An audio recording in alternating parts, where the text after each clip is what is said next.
अभ्यास का महत्व। प्राचीन समय में विद्यार्थी गुरुकुल में रहकर ही पढ़ा करते थे। बच्चे को शिक्षा ग्रहण करने के लिए गुरुकुल में भेजा जाता था। बच्चे गुरुकुल में गुरु के सानिध्य में आश्रम की देखभाल किया करते थे और अध्ययन भी किया करते थे। वेदांत को भी सभी की तरह गुरुकुल भेज दिया गया। वहां आश्रम में अपने साथियों के साथ घुलने मिलने लगा, लेकिन वह पढ़ने में बहुत ही कमजोर था। गुरुजी की कोई भी बात उसके बहुत कम समझ में आती थी। इस कारण सभी के बीच वह उपहास का कारण बनता है। उसके सारे साथी अगली कक्षा में चले गए, लेकिन वो आगे नहीं बढ़ पाया। गुरुजी जी ने भी आखिर हार मानकर उसे बोला, बेटा वेदांत, मैंने सारे प्रयास करके देख लिए है। अब यही उचित होगा कि तुम यहाँ अपना समय बर्बाद मत करो। अपने घर चले जाओ और घर वालों की काम में मदद करो। वेदांत ने भी सोचा कि शायद विद्या मेरी किस्मत में नहीं है, और भारी मन से गुरुकुल से घर के लिए निकल गया। दोपहर का समय था। रास्ते में उसे प्यास लगने लगी।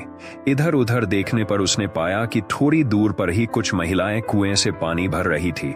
वह कुएं के पास गया। वहां पत्थरों पर रस्सी के आने जाने से निशान बने हुए थे। तो उसने महिलाओं से पूछा, ये निशान आपने कैसे बनाए? तो एक महिला ने जवाब दिया, बेटे, ये निशान हमने नहीं बनाए। ये तो पानी खींचते समय इस कोमल रस्सी के बार बार आने जाने से ठोस पत्थर पर भी ऐसे निशान बन गए हैं। वेदांत सोच में पड़ गया। उसने विचार किया कि जब एक कोमल से रस्सी के बार बार आने जाने से एक ठोस पत्थर पर गहरे निशान बन सकते हैं, तो निरंतर अभ्यास से मैं विद्या ग्रहण क्यों नहीं कर सकता। ढेर सारे उत्साह के साथ वापस गुरुकुल आया और अथक कड़ी मेहनत की। गुरुजी ने भी खुश होकर भरपूर सहयोग किया। कुछ ही सालों बाद यही मंदबुद्धि बालक वेदांत आगे चलकर संस्कृत व्याकरण का महान विद्वान बना, जिसने लघु सिद्धांत कौमुदी, मध्य सिद्धांत कौमुदी, सार सिद्धांत कौमुदी, गीर्वाण पदमंजरी की रचना की। शिक्षा, मॉरल, दोस्तों, अभ्यास की शक्ति का तो कहना ही क्या है। यह आपके हर सपने को पूरा करेगी।